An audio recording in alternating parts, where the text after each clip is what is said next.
Touch the leg. Welcome to Tibettv's weekly news edition on Tibet, His Holiness the Dalai Lama and the Central Tibetan Administration. Today's headlines. Chief Justice Commissioner inaugurates new Tibetan Justice Office in Ladakh. Sikyong addresses panel discussion on China's new ethnic law. Speaker highlights Tibet's global importance during meeting with U.S. Embassy delegation. Education Kalon attends closing ceremony of Jolly Phonics workshop. UN Human Rights Chief calls for repeal of China's ethnic unity law. 18th Tibetan Parliament members undertake Maiden public engagements. Tibet Lobby Day 2026 brings Tibet's voice to UK Parliament. Representative Karma Singey attends Murals of Tibet exhibition launch. Tibet House Japan marks World Refugee Day. New Finance Secretary and Acting Home Secretary assume office. Tibetan Institute of Performing Arts concludes successful cultural tour of the United Kingdom. Weekly Lookout Year of Compassion.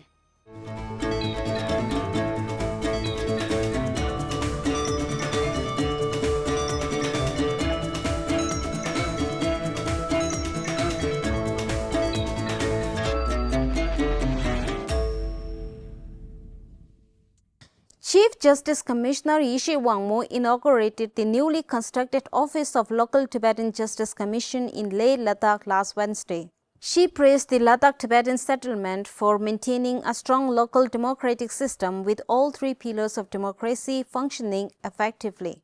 During her visit, the Chief Justice Commissioner also met local leaders and officials, briefing them on Tibetan judicial system and its legal framework.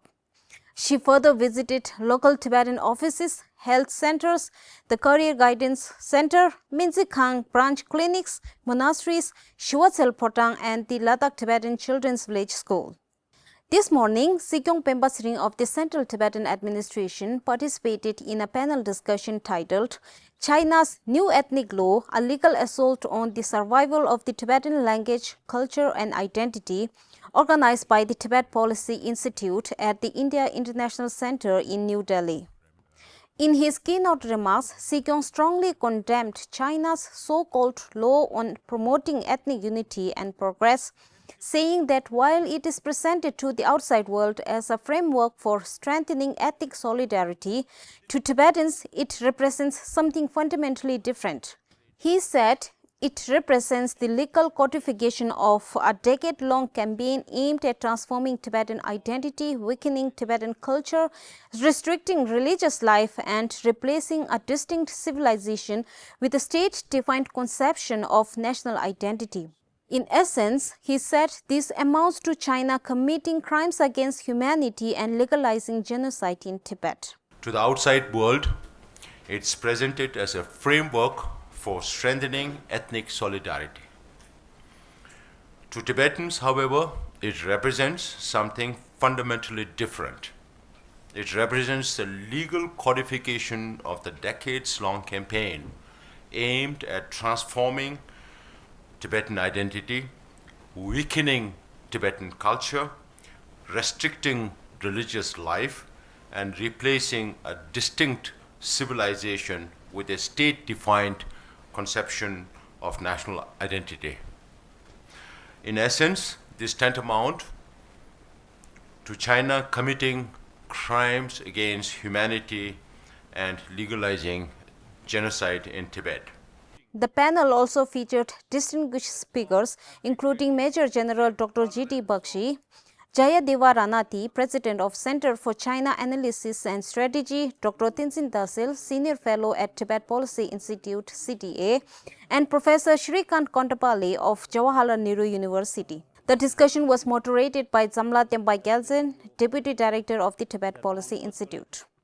On Thursday, Sikyong inaugurated the newly renovated office of Shirik Parkang Trust in New Delhi, where he emphasized the importance of preserving and promoting Tibetan religion and culture while ensuring the long-term sustainability of printing press.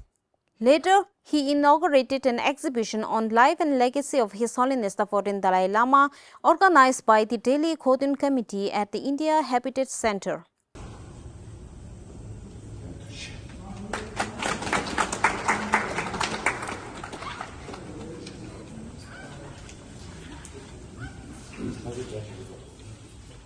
Sikyong also met with 𝒊𝒃𝒆𝒕 Endowment Foundation for Freedom India Director Stephen Scott and staff.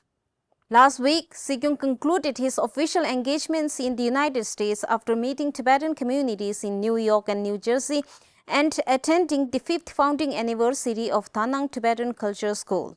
Speaker 𝒊𝒃𝒆𝒕 Tegang met with Mike Kramer and Radharani Thakuria from the political section of the U.S. Embassy in Delhi on Monday this week. Speaker thanked the United States for its continued support to the Tibetan community and highlighted the significance of the Resolve Tibet Act passed by the U.S. Congress. She also briefed the delegation on the 9th World Parliamentary Convention on Tibet in Tokyo and emphasized the global importance of the Tibetan Plateau. Kalon 𝒊𝒃𝒆𝒕 of the Department of Health, Central Tibetan Administration also met the delegation to discuss the Tibetan Economic, Social and Cultural Resilience Program and key health priorities facing the Tibetan community. Kalon 𝒊𝒃𝒆𝒕 of the Department of Education, Central Tibetan Administration attended the closing ceremony of a 4-day Jolly Phonics workshop for English primary teachers in Dharamshala on Friday last week. The program marked his first official public event since assuming office under the 17th Kasha. Addressing the participants, Kalon emphasized the importance of early childhood literacy, teacher development, and the balanced teaching of both Tibetan and English languages. He encouraged teachers to apply the skills gained through the training and continue learning throughout their careers. The workshop brought together 29 teachers from 26 Sambodha schools and Sherab Gazil Lobling and was supported by the U.S. Department of State through the Tibet Fund. UN High Commissioner for Human Rights Volker Turk has called on China to repeal its recently adopted law on promoting ethnic unity and progress. Speaking at the 62nd session of the UN Human Rights Council in Geneva, High Commissioner Volker Turk expressed concern that the law could further restrict the rights of ethnic and religious minorities, including Tibetans. He urged Chinese authorities to end policies that undermine minority rights. I'm very concerned about China's counterterrorism and assimilation policies, particularly as they affect minorities in the Xinjiang, Inner Mongolia and Tibetan regions. The new law on ethnic unity risks deepening restrictions on freedoms of language, education, practice of religion, culture, expression and assembly, and penalizing the peaceful exercise of minority rights in general. I call for the law to be repealed and for these practices to end. Tile Chugi, representative of His Holiness the Dalai Lama at the Office of Tibet in Geneva, welcomed the statement, saying the law represents an escalation of policies that threaten Tibetan religious, linguistic and cultural identity. As part of the 18th Tibetan Parliament in Exile's public outreach program, parliamentarians Chota Gyatso and Gompo Thundup met with Jammu and Kashmir Chief Minister Omar Abdullah on Tuesday this week. During the meeting, the parliamentarians raised land-related grievances concerning the Tibetan settlements in Srinagar. The Chief Minister assured the delegation that he would discuss the matter with relevant authorities and work toward a resolution. The parliamentarians also thanked the Chief Minister and his family for their long-standing support of the Tibetan community. On Thursday, the two parliamentarians visited Srinagar and interacted with students and staff at the Tibetan Public School and met with local Tibetan officials in Leh Ladakh. Meanwhile, in Dharamshala, parliamentarians Kama Gelek and Dr. Rigzin Thundu began visits to Tibetan communities and institutions under the jurisdiction of the Dharamshala Tibetan Settlement Office. They visited schools, monasteries, cultural institutions, old age homes, and other Tibetan organizations. During their interactions with students, staff and local residents, the parliamentarians highlighted the democratic legacy of His Holiness the 14th Dalai Lama, the importance of education, the current situation inside Tibet, and the responsibility of Tibetans in exile to preserve their identity, language and culture. A delegation of 26 Tibetans and Tibet supporters participated in Tibet Lobby Day 2026 at the UK House of Parliament on 17th June 2026. The group met with 9 members of parliament, including members of parliament 𝑉𝒂𝒂, members of parliament Laura Keek-Smith, members of parliament James Cleary, members of parliament Darren Jones, members of parliament Stella Creasy, members of parliament Ian Duncan-Smith, and members of parliament Dame Jessica Morden. The participants urged support on 3 key issues: opposing China's ethnic unity law, raising concerns over colonial-style boarding schools in Tibet, and supporting His Holiness the 14th Dalai Lama's authority over his reincarnation. Following the parliamentary engagements, participants gathered and met with members of parliament Kerry McCarthy and members of parliament Vera Hophouse, and the members of parliament reaffirmed their support for Tibet and pledged to continue raising Tibet-related concerns in parliament. Representative Sikyong praised participants for advocating on behalf of the Tibetans inside Tibet and ensuring their voices continue to be heard internationally. Last week, Representative Karma Singey attended the launch of the Murals of Tibet exhibition at the Great Stupa of Universal Compassion in Bendigo, Australia. The exhibition showcases photographic documentation of ancient Tibetan Buddhist murals and aims to deepen public understanding of Tibet's artistic and spiritual heritage.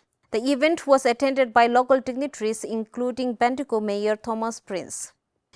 To mark World Refugee Day, Tibet House Japan organized a 2-day photo exhibition and public talks on life and legacies of His Holiness the 14th Dalai Lama on Monday this week in Phonikyo Civic Center in Tokyo.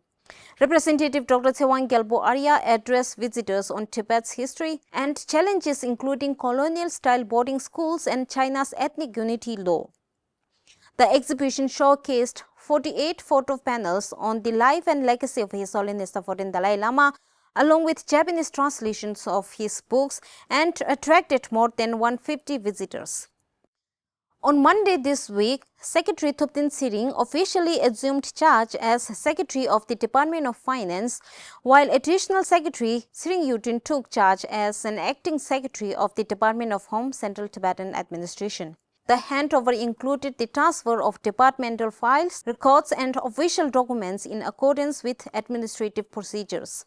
The Tibetan Institute of Performing Arts concluded its week-long cultural tour in the United Kingdom with performances in Oxford, London, and Liverpool from 2nd to 9th June 2026.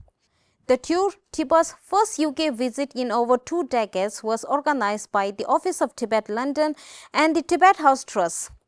The highlights of the tour was performance at Woolwich Walk in London, attended by more than 500 Tibetans and supporters, including Greenwich Mayor David Gardner. Audiences across all 3 cities warmly welcomed the performances, which showcased the richness of Tibetan culture and artistic traditions. As part of the Year of Compassion marking the 90th birthday of His Holiness the 14th Dalai Lama, Tibetans around the world continue to organize cultural and educational events. In Paris, the 25th Cultural Festival of Tibet and the Peoples of the Himalayas attracted nearly 6,000 visitors with exhibitions, conferences, and cultural performances celebrating the value of compassion.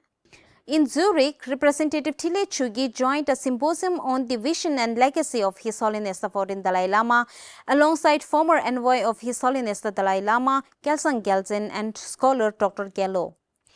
Meanwhile, in Manali, the 13th Kyabje Kundiling Tasa Jitong Rinpoche bestowed religious teachings and empowerments as part of the Year of Compassion celebrations during Sakadawa.